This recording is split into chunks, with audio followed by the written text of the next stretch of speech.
جو سڑک پر اتر کر فساد کرتا ہے، لاٹھی چلاتا ہے، اصل بدمعاش وہ لاٹھی چلانے والا نہیں ہوتا، بلکہ اصل بدمعاش وہ سفید پوش لیڈر ہوتا ہے جو اپنی زبان اور قلم کے زہر سے اس لاٹھی چلانے والے کے ذہن میں زہر بھرتا ہے اور پھر اس کا نتیجہ فتنہ اور فساد کی شکل میں نکلتا ہے۔ ناظرین اکرام، السلام علیکم ورحمۃ اللہ وبرکاتہ۔ اسلامی دہشت گردی، جہادی ٹیررزم اور اس طرح کی اصطلاحات ہم اکثر و بیشتر سنتے رہتے ہیں۔ اب مولانا مودودی رحمۃ اللہ علیہ پر بھی یہ الزام لگایا جانے لگا ہے کہ دنیا میں فتنہ اور فساد کا جو بازار گرم ہے، اس میں ان کے افکار اور ان کی تعلیمات کا اچھا خاصا عمل دخل ہے۔ شاعر کہتا ہے، جسے ہے فکر مرہم کی اسے قاتل سمجھتے ہیں، الہی خیر ہو یہ زخم اچھا ہو نہیں سکتا۔ کیا کیا جائے؟ دنیا میں محسنوں کو قاتل اور قاتلوں کو چارگر سمجھنے کی یہ جو روایت ہے یہ بڑی پرانی ہے۔ خیر، آج ہمارا جو موضوع ہے، جو مدعا ہے، وہ یہ ہے کہ مولانا مودودی کی اپنی تحریروں اور تقریروں کی روشنی میں ان کے تصور جبر و تشدد کا جائزہ لیا جائے اور دیکھا جائے کہ کچھ جو اہم سوالات ہیں ان کے وہ کیا جوابات دیتے ہیں۔ مثال کے طور پر جہاد کیا ہے، جہاد کا مقصد کیا ہے، یہ کس طرح کیا جاتا ہے، کن پر کیا جاتا ہے، کون کرتا ہے، جہاد، جنگ اور دہشت گردی کیا یہ مترادف الفاظ ہیں، کیا اسلام تلوار سے پھیلا ہے، کیا انقلاب تشدد کی بنیادوں پر لایا جا سکتا ہے، وغیرہ وغیرہ۔ اپنی تحریروں میں مولانا مودودی نے ان تمام سوالات سے تعارض کیا ہے۔ ان تمام تحریروں اور کوٹیشنز کا ایک استقصاء مقصود نہیں ہے، یہ احاطہ کیا بھی نہیں جا سکتا ایک مختصر سی گفتگو میں۔ ہم صرف کچھ اہم نکات کی روشنی میں اوور آل چیزوں کا جائزہ لینے کی اور ان کے لٹریچر پر، ان کی تحریروں پر ایک طائرانہ نگاہ ڈال کر اس موضوع پر ایک رائے بنانے کی کوشش کریں گے۔ پہلے یہ دیکھ لیتے ہیں کہ جیسا کہ ہم سب کو پتہ ہے کہ مولانا مودودی رحمۃ اللہ علیہ نے اپنے پبلک کریئر کا آغاز ایک صحافی کے طور پر کیا، اور اس زمانے کی تحریروں میں بھی تشدد پر ان کی رائیں ہمیں ملتی ہیں۔ مثال کے طور پر فرقہ وارانہ فسادات جو ہندوستان میں بڑے کامن تھے، ان پر انہوں نے مختلف قسم کے اداریے اور مضامین تحریر کیے۔ 2 اپریل سن 1926 کی ایک تحریر ہے جس میں انہوں نے یہ بات بیان کی ہے تشدد کے سلسلے میں فرقہ وارانہ فسادات کے حوالے سے کہ تشدد پہلے ذہن میں ہوتا ہے اور پھر اس کا سڑک پر عملی مظاہرہ ہوتا ہے۔ انہوں نے انگریزی حکومت پر بھی خاصی تنقید کی تشدد کو کنٹرول کرنے کے حوالے سے، فسادات پر لگام لگانے کے حوالے سے، اور کہا کہ ان کا جو طریقہ ہے کنٹرول کرنے کا فسادات کو، یہ در حقیقت تشدد کو بڑھاوا دینے والا ہے، کیونکہ یہ علاج کرتے ہیں مسئلہ پیدا ہو جانے کے بعد۔ مثال دی مولانا مودودی نے کہ یہ پھوڑے کے پھٹ جانے کے بعد اس کا علاج کرنے پر اتر آتے ہیں۔ یہ اس زہر اور فاسد مواد کا علاج نہیں کرتے جو جسم کے اندر پکتا رہتا ہے اور جس کی وجہ سے کبھی یہاں کبھی وہاں پھوڑے پھونسی نکلتے رہتے ہیں۔ تو نفرت پھیلانے والے جو ادارے ہیں، جو پارٹیاں ہیں، جو جماعتیں ہیں، ان پر سخت کارروائی کے بغیر جو ہے تشدد کو اور جو فتنہ اور فساد پر کنٹرول نہیں کیا جا سکتا ہے، اور یہی وہ ریکمینڈ کرتے ہیں حکومت کو کہ ایسے اداروں پر کنٹرول کیا جائے، جو زہریلا لٹریچر ہے جو نفرت کو پھیلا رہا ہے سماج میں، اس پر لگام لگائی جائے۔ اور بہت خلوص کے ساتھ وہ کہتے ہیں کہ اگر مسلمانوں میں بھی کوئی ایسا ہے جو یہ سب کام کر رہا ہے تو اس پر بھی سخت کارروائی کی جائے، کیونکہ فتنہ اور فساد کا کوئی مذہب نہیں ہوتا۔ 18 اپریل 1926 کی ایک تحریر میں فرماتے ہیں کہ جو سڑک پر اتر کر فساد کرتا ہے، لاٹھی چلاتا ہے، اصل بدمعاش وہ لاٹھی چلانے والا نہیں ہوتا، بلکہ اصل بدمعاش وہ سفید پوش لیڈر ہوتا ہے جو اپنی زبان اور قلم کے زہر سے اس لاٹھی چلانے والے کے ذہن میں زہر بھرتا ہے اور پھر اس کا نتیجہ فتنہ اور فساد کی شکل میں نکلتا ہے۔ تو کل ملا کر ہم کہہ سکتے ہیں کہ تشدد اور فرقہ وارانہ فسادات کے حوالے سے اس نوجوان صحافی کی یہ رائے ہمارے سامنے آتی ہے مولانا مودودی کی بالکل ابتدائی زمانے میں کہ فوکس جو ہونا چاہیے وہ ریمیڈیل ایکشن کے بجائے پری ایمپٹیو ایکشن پر ہونا چاہیے،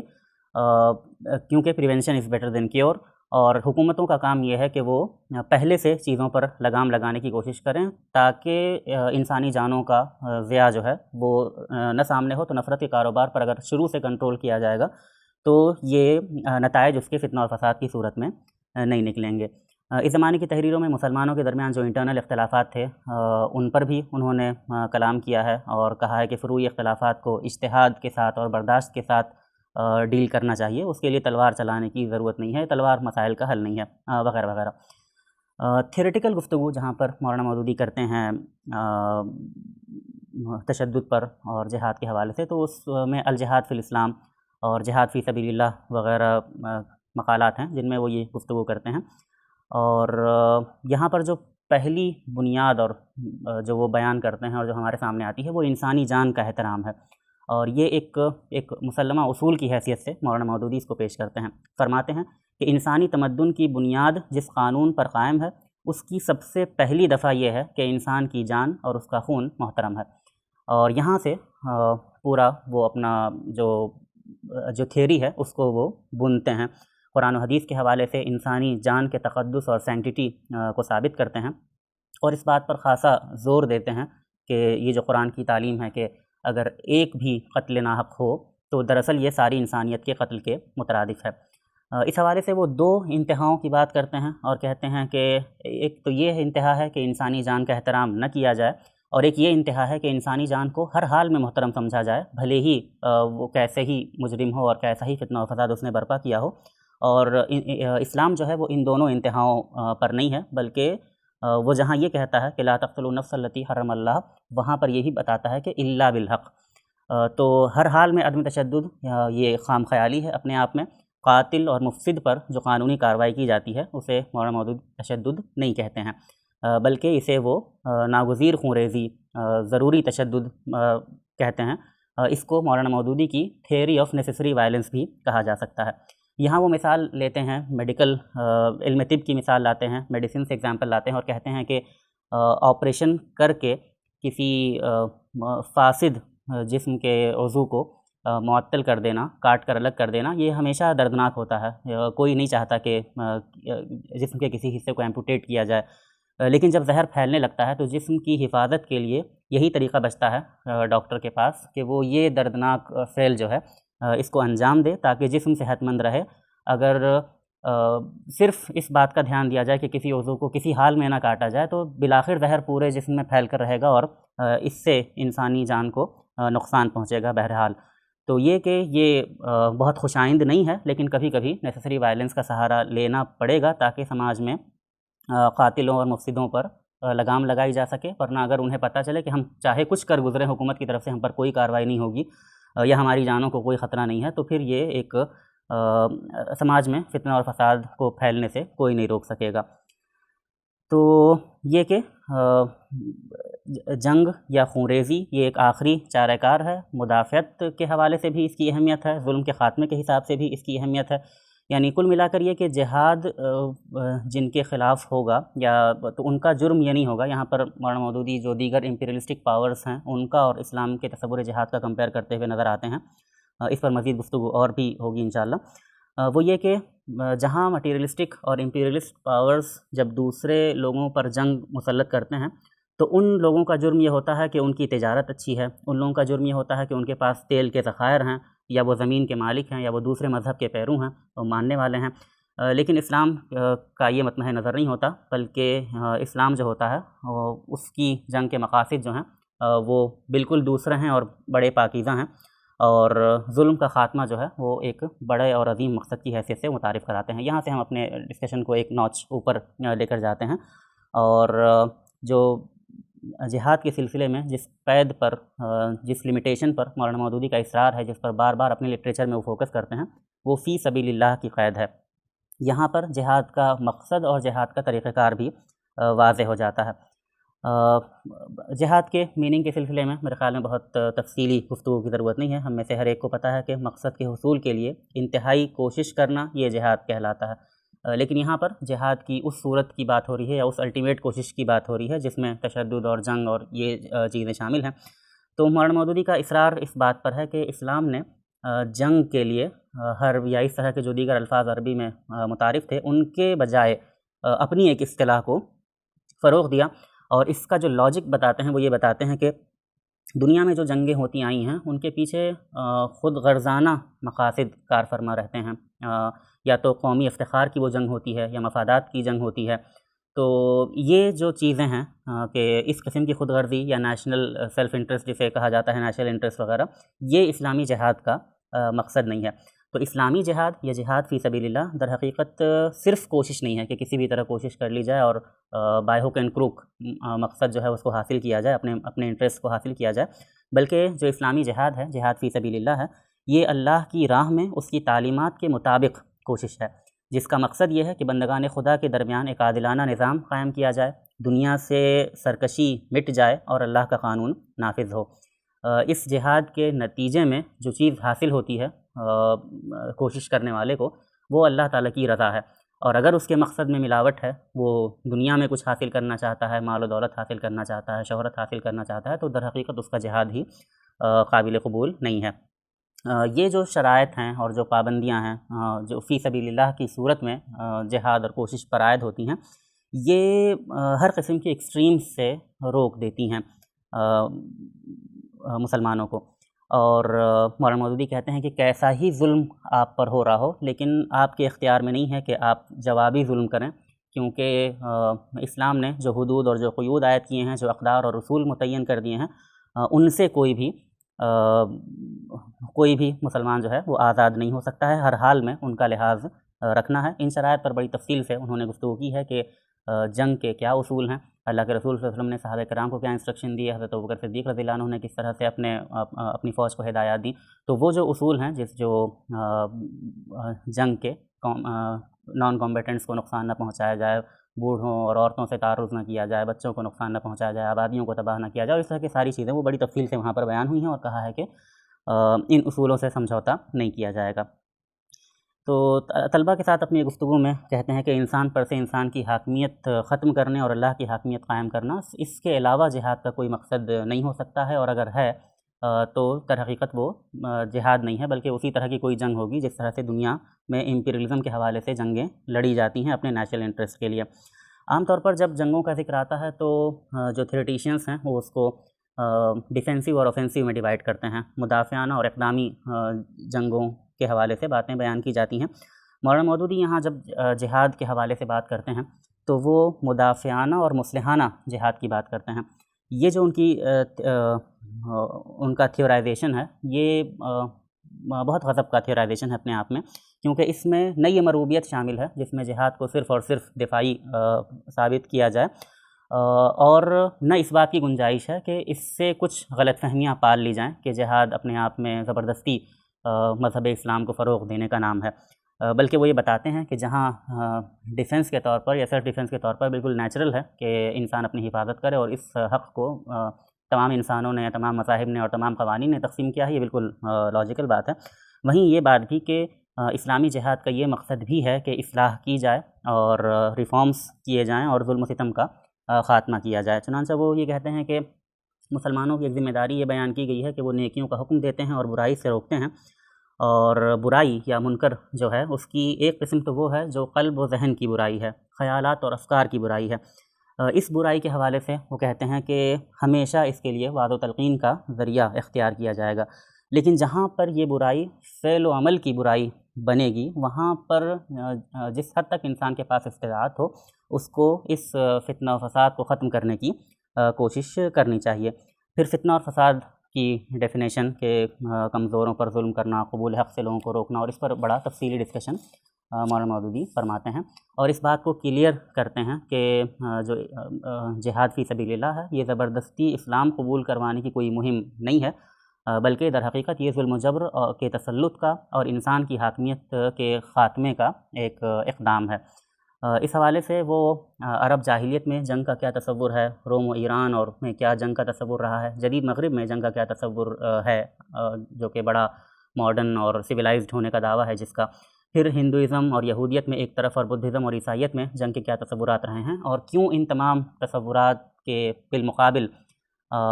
جو اسلام کا تصور جہاد ہے وہ اپنے آپ میں زیادہ معقول ہے اور انسان کی فطرت سے مطابقت رکھتا ہے۔ اس پر بڑا تفصیلی ڈسکشن ہے جس کی بہت زیادہ تفصیلات بیان کرنے کی یہاں گنجائش نہیں ہے۔ البتہ اگلے سوال پر ذرا نیچرل طریقے سے ہم پہنچتے ہیں کہ اگر مولانا مودودی کا آپ یہ دیکھیں کہ وہ مسلمانوں کا، مسلم امت کا جو نصب العین بیان فرماتے ہیں تو وہ نصب العین اقامت دین ہے، دین کو قائم کرنا، اور تشدد کے سلسلے میں جو ان کی پالیسی ہے وہ اگر فانوں کی طرح یہ نہیں ہے، فرانس فانوں کی طرح کہ وائلنس اپنے آپ میں بہت اچھی چیز ہے اور سیکرڈ ہے، تو وہیں گاندھی کی طرح یہ بھی نہیں ہے کہ ہر حال میں نان وائلنس ہونا چاہیے، بلکہ اس کے بین ہے مولانا مودودی کی جو پوزیشن ہے، جس کو آپ تھیوری آف نیسیسری وائلنس یا شرطیہ وائلنس کہہ سکتے ہیں۔ تو اب نیچرلی طور پر یہ سوال پیدا ہوتا ہے کہ کیا پرتشدد انقلاب لایا جا سکتا ہے، اور یہ کہ اس حوالے سے مولانا مودودی کا کیا کہنا ہے۔ تو ہم دیکھتے ہیں کہ اپنی تحریروں میں، اپنی تقریروں میں وہ اس سوال سے اچھے طرح سے ڈیل کرتے ہیں۔ اپنی کتاب اسلامی حکومت کس طرح قائم ہوتی ہے، جو ان کی ایک تقریر ہے، اس کے علاوہ اور بھی بہت ساری ان کی گفتگو جو طلبہ کے ساتھ ہوئی، یا ان کے کچھ خطبات ہیں، خطبات یورپ مثال کے طور پہ، ان تمام چیزوں کو اختر حجازی نے اور سلیم منصور خالد صاحب وغیرہ نے اکٹھا کیا ہے۔ ان میں بار بار ان سے متعدد مواقع پر یہ سوال کیے گئے، اس طرح کے سوال کیے گئے، اور ہر بار بالکل کلیئرٹی کے ساتھ، کسی ابہام کی گنجائش کے بغیر مولانا مودودی کا جواب تھا کہ لاٹھی کے زور پر، تلوار کے زور پر پائیدار انقلاب نہیں لایا جا سکتا۔ اپنا وہ جو مختصر کتابچہ ہے، جو ان کی علی گڑھ کی تقریر پر بیسڈ ہے، اسلامی حکومت کس طرح قائم ہوتی ہے، اس میں انہوں نے اس بات پر خاصا زور دیا ہے کہ ایک سیاسی انقلاب مسائل کا حل نہیں ہے، بلکہ سیاسی انقلاب سے پہلے سماجی انقلاب ضروری ہے۔ اپنی دیگر تحریروں میں بھی، مثال کے طور پر مسلمان اور موجودہ سیاسی کشمکش کے کئی مقالات میں، انہوں نے مسلم لیگ کے تصورات اور ان کے اقدامات پر تنقید کی ہے، اور یہ بتایا ہے کہ جو راستہ ہے انقلاب کا، وہ یہ ہے کہ مسلمانوں میں اسلامی بیداری لائی جائے، وہ اجتماعی جدوجہد کریں، تحریک کے ساتھ جڑیں، تحریک پیدا کریں اپنے اندر، دنیا کو اسلام کی طرف دعوت دیں، دنیا کے سامنے اسلام کو ایک متبادل کی حیثیت سے پیش کریں، رائے عامہ کو ہموار کریں، اور تب کہیں جا کر انقلاب کا مرحلہ آتا ہے۔ مکی دور کی انہوں نے مثال دی کہ آزمائشوں پر آزمائشیں آتی رہیں، حتیٰ کہ جو ٹارچر کی الٹیمیٹ لمٹس ہیں ان کو کراس کر دیا گیا، صحابہ کرام کو شہید کر دیا گیا، صحابیات کو شہید کر دیا گیا، لیکن اس کے باوجود جو پالیسی اپنائی گئی وہ یہ اپنائی گئی کہ صبر کیا جائے گا، کیونکہ تشدد کا سہارا لینے سے فتنہ اور فساد کا اندیشہ تھا، جس کو رسول اکرم صلی اللہ علیہ وسلم نے اوائڈ کیا، اور اللہ تعالیٰ کی طرف سے مسلمانوں کو لڑنے کی اجازت تبھی ملی جب وہ مدینہ جا کر انہوں نے باقاعدہ اپنے اسٹیٹ کا قیام کیا۔ تو اسٹیٹ کے قیام سے قبل جو ہے وہ جنگ اور تشدد کی اجازت نہیں دی جا سکتی، اور اس سے فتنہ اور فساد پھیلتا ہے، اور اسلام فتنہ اور فساد کو پسند نہیں کرتا۔ تو یہ جو وہ چیز ہے جس پر بار بار انہوں نے اصرار کیا ہے۔ انقلاب کب اور کیسے آتا ہے، اس کے حوالے سے وہ فرماتے ہیں کہ جب کسی سماج میں جو نظریات اور اقدار جن پر سارا سماج چل رہا ہوتا ہے، سارے سماج کا کاروبار چل رہا ہوتا ہے، وہ ریڈنڈنٹ اور آبسلیٹ ہو جائیں، جب لوگوں کی کلیکٹیو کنسائنس جو ہے وہ بیدار ہو جائے، اور ایک متبادل نظریاتی قوت ان کو تسخیر کرنے لگے، ان کو فتح کرنے لگے، تب کہیں جا کر کسی انقلاب کی راہ ہموار ہوتی ہے۔ صرف تشدد کے بل بوتے پر انقلاب نہیں آ سکتا۔ تو فرانس اور روس کے انقلابات سے بھی انہوں نے استدلال کیا ہے کہ یقیناً ان کے نظریات ہی میں کچھ نہ کچھ تشدد تھا، جس کا مظاہرہ ہوا اور بہت سخت ترین طریقے سے ہوا، لیکن صرف تشدد نہیں، بلکہ انہوں نے ان کے نظریات بھی عوام میں نفوذ کرنے لگے تھے، اور ان نظریات کے بغیر فرانس اور روس کے انقلابات کے جو اثرات ہوئے وہ ترتیب نہیں پا سکتے تھے۔ طلبہ کے ساتھ اپنے خطاب میں مولانا مودودی اس بات پر زور دیتے ہیں کہ انقلاب کا کوئی شارٹ کٹ نہیں ہوتا۔ کسی طالب علم کا اسی قسم کا سوال تھا، انہوں نے کہا کہ کوئی شارٹ کٹ نہیں ہوتا انقلاب کا، اور اگر کوئی اس قسم کے شارٹ کٹ چاہتا ہے، اس قسم کے شارٹ کٹ پر عمل کر کے تجربہ کر کے دیکھنا چاہتا ہے، تو اس کو چاہیے کہ وہ جماعت اسلامی کو چھوڑ کر جائے، اس شارٹ کٹ پر اپنی طور پر عمل کر کے جیسا کرنا ہے دیکھے، اور نتیجہ دیکھ لے، اور پھر اس کے بعد جب وہ ناکام ہو، جیسا کہ وہ ہوگا، تب اس کے بعد آئے اور اس اجتماعی جدوجہد کا حصہ بنے جس میں صبر پر اور دعوت پر زور ہے۔ کئی بار انہوں نے اس بات کو کلیئر کیا کہ جماعت اسلامی جو ہے وہ تشدد کی، دہشت گردی کی، خفیہ تحریکات کی اور سازش کے ذریعے انقلاب کی حامی نہیں ہے، ان تمام چیزوں کو رد کرتی ہے، اور اس کا مطمع نظر صرف اور صرف یہ ہے کہ جمہوری اور دستوری ذرائع سے انقلاب لایا جائے، کیونکہ غیر دستوری اور پرتشدد انقلاب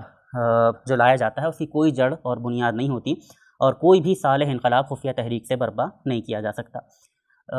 لوگوں نے ان سے سوال کیا، کئی انسٹنسز اس کے ہیں کہ پاکستان میں فلاں اور فلاں افراد ہیں، فلاں اور فلاں تحریکات ہیں جو تشدد کا استعمال کر رہے ہیں انقلاب لانے کے لیے، تو مولانا مودودی کا جواب ہوا کہ اگر کوئی فتنہ برپا کر رہا ہے تو ہمیں جوابی فتنہ نہیں بننا ہے، اگر کوئی ظلم کر رہا ہے تو ہمیں جوابی ظلم نہیں کرنا ہے، ہمارا کام جو ہے وہ لوگوں کو بیدار کرنا ہے، اور ہم یہ کام کرتے رہیں گے۔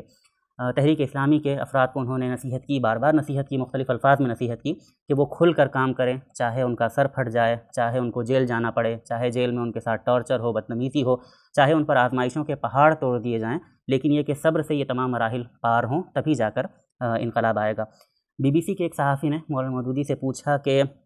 غیر مسلم ملکوں میں جو مسلمان رہتے ہیں تو وہاں پر اسلامی انقلاب کا راستہ کیا ہوگا، کیسے اسلامی انقلاب آئے گا؟ تو مولانا مودودی نے صاف صاف جواب دیا کہ ہم لوگوں کی رائے بدلیں گے، انہیں اسلام کی حقانیت کا قائل کریں گے، اور جب اسلام کی حقانیت کے قائل ہو جائیں گے لوگ، تب رائے عامہ کے ذریعے انقلاب لایا جائے گا۔ پھر انہوں نے مزید کلیریفائی کیا کہ ہم انقلاب کے لیے کبھی بھی غیر جمہوری اور غیر دستوری ذرائع اختیار نہیں کریں گے، تو چاہے کامیابی کے امکانات معدوم ہی کیوں نہ ہوں، لیکن طریقہ کار وہی رہے گا، کیونکہ مسلمانوں کو جو ذمہ داری دی گئی ہے وہ کسی حال میں بھی اسلامی انقلاب برپا کرنے کی نہیں دی گئی ہے اللہ تعالیٰ کے ذریعے، بلکہ اپنی اٹموسٹ کوشش کرنے کی دی گئی ہے، اور اس کوشش کا طریقہ کار بھی بتا دیا گیا ہے۔ تو یہ بڑی ناکامی اور محرومی کی بات ہوگی کہ اسلامی طریقہ کار کے خلاف کوئی کام کیا جائے، بہرحال اللہ تعالیٰ اس سے خوش نہیں ہو سکتا ہے۔ تو پرتشدد انقلاب کے خلاف ہیں مولانا مودودی، اور اس بات میں کوئی ابہام نہیں ہے۔ مغربی مفکرین جو کہ بہت زیادہ سمپیتھیٹک نہیں ہیں مولانا مودودی سے، انہوں نے بھی اس بات کو تسلیم کیا ہے کہ کیٹیگوریکلی مولانا مودودی یہ کہتے ہیں کہ انقلاب لانے کے لیے تشدد کسی حال میں بھی جائز نہیں ہے۔ رینڈملی اگر ہم کچھ نام لینا چاہیں تو اولیور رائے ہیں، جیل اسکیپل ہیں، فریڈرک گرارے ہیں، یا رائے جیکسن ہیں، یا اس طرح کے اور بہت سارے محققین ہیں جنہوں نے یہ بات صاف صاف تسلیم کی ہے کہ مولانا مودودی انقلاب کے حوالے سے کسی قسم کے تشدد کے قائل نہیں ہیں۔ مولانا مودودی کا ایک کوٹیشن اگر میں آپ کے سامنے پیش کروں تو فرماتے ہیں کہ اسلامی تحریک کے کارکنوں کو میری آخری نصیحت یہ ہے کہ انہیں خفیہ تحریکیں چلانے اور اسلحہ کے ذریعے انقلاب برپا کرنے کی کوشش نہ کرنی چاہیے۔ یہ بھی دراصل بے صبری اور جلد بازی کی ہی ایک صورت ہے، اور نتائج کے اعتبار سے دوسری صورتوں کی بنسبت زیادہ خراب ہے۔ ایک صحیح انقلاب ہمیشہ عوامی تحریک ہی کے ذریعے سے برپا ہوتا ہے۔ کھلے بندوں عام دعوت پھیلائیے، بڑے پیمانے پر اذہان اور افکار کی اصلاح کیجیے، لوگوں کے خیالات بدلیے، اخلاق کے ہتھیاروں سے دلوں کو مسخر کیجیے، اور اس کوشش میں جو خطرات اور مصائب بھی پیش آئیں ان کا مردانہ وار مقابلہ کیجیے۔ اس طرح بتدریج جو انقلاب برپا ہوگا وہ ایسا پائیدار اور مستحکم ہوگا جسے مخالف طاقتوں کے ہوائی طوفان محو نہ کر سکیں گے۔ جلد بازی سے کام لے کر مصنوعی طریقوں سے اگر کوئی انقلاب رونما بھی ہو جائے تو جس راستے سے وہ آئے گا اسی راستے سے وہ مٹایا بھی جا سکے گا۔ تو یہ الزام جو ہے اس کی کوئی تھیوریٹیکل یا کوئی مضبوط بنیاد نہیں ہے کہ مولانا مودودی تشدد کے حامی ہیں یا تشدد کے ذریعے سماج میں تبدیلی لانے کے خواہاں ہیں۔ آخری بات یہ کی جا سکتی ہے کہ وائلنس میں ایک ڈسکشن یہ بھی ہے کہ پوسٹ ریولوشنری وائلنس، اور مولانا مودودی جو ہیں وہ اس کے بھی قائل نہیں ہیں۔ پوسٹ ریولوشنری وائلنس میں اگر ہم دیکھیں تو فرانس اور روس جیسے انقلاب ہمیں نظر آتے ہیں کہ جہاں پر لوگوں کو قتل کرنے کے لیے مشینیں ایجاد کرنی پڑی تھیں، گلیٹین وغیرہ کے ذریعے، کہ ایک ساتھ زیادہ لوگوں کو کم سے کم محنت میں مارا جا سکے۔ روس کے انقلاب کے بارے میں آتا ہے کہ ہزاروں لاکھوں لوگ انقلاب کی بھینٹ چڑھ گئے۔ لیکن اسلام میں اس وائلنس ایز ریٹریبیوشن کی گنجائش بھی نہیں ہے۔ میکسیمم جو آپ کہہ سکتے ہیں وہ حدود کے حوالے سے کچھ باتیں کہہ سکتے ہیں، لیکن حدود کے تعلق سے بھی مولانا مودودی نے بار بار اپنے اسٹینڈ کو کلیئر کیا ہے کہ جس کہ سماج میں اوور نائٹ حدود کے قوانین جو ہیں وہ نافذ نہیں کیے جائیں گے، بلکہ ان کا نفاذ بھی بتدریج کیا جائے گا۔ تو یہ جو اس پورے تھیوری کے حوالے سے ہم دیکھ سکتے ہیں کہ جبر و تشدد کے حوالے سے جو مولانا مودودی کی تعلیمات ہیں وہ بالکل سسٹمیٹک ہیں اپنے آپ میں، ان میں کوئی اندرونی تضاد نہیں پایا جاتا ہے، اور بہت معقول انداز میں اور فطری انداز میں وہ چیزوں کی وضاحت کرتے ہیں، مروب بھی نہیں ہوتے ہیں اپنی تھیوری کے اعتبار سے، اور بالکل اسلام کی جو تعلیمات ہیں اس کو اسی طرح پیش کرنے کی کوشش کرتے ہیں۔ اس حوالے سے اگر کچھ سورسز کا نام لیا جائے تو ایک صحافی کے طور پر جو ان کی تحریریں ہیں وہ یکجا کی جا چکی ہیں، آفتاب تازہ، بانگ سحر، جلوہ نور اور صدائے رستاخیز وغیرہ میں۔ جہاد اور تشدد کے حوالے سے تھیوریٹیکل ڈسکشن جو ان کا ہے وہ الجہاد فی الاسلام یا جہاد فی سبیل اللہ جیسی کتابوں میں مل سکتا ہے بہت اطمینان سے، اور سیاست کے حوالے سے کہ اسلامی انقلاب کیسے لایا جائے، کیوں تشدد کا استعمال نہیں کرنا چاہیے، اور کیسے پائیدار انقلاب لایا جا سکتا ہے رائے عامہ کو ہموار کر کے، اور جماعت کی پالیسی کیوں جمہوری اور دستوری ذرائع سے ہی انقلاب لانے کی ہے، اور کیوں تشدد کو بالکل ریجیکٹ کیا گیا ہے اور خفیہ تحریکات کا بالکل بھی سہارا نہ لینے کی بات کی گئی ہے۔ یہ تمام چیزیں جو ہیں وہ خطبات یورپ میں، تصریحات میں، مسلمان اور موجودہ سیاسی کشمکش کے مقالات میں اور استفسارات وغیرہ میں ان کا مطالعہ کیا جا سکتا ہے۔ تو ہمیں چاہیے کہ علمی بنیادوں پر ریسرچ کریں، اکیڈمک بنیادوں پر مطالعہ کریں، اپنی رائے خود بنائیں، اور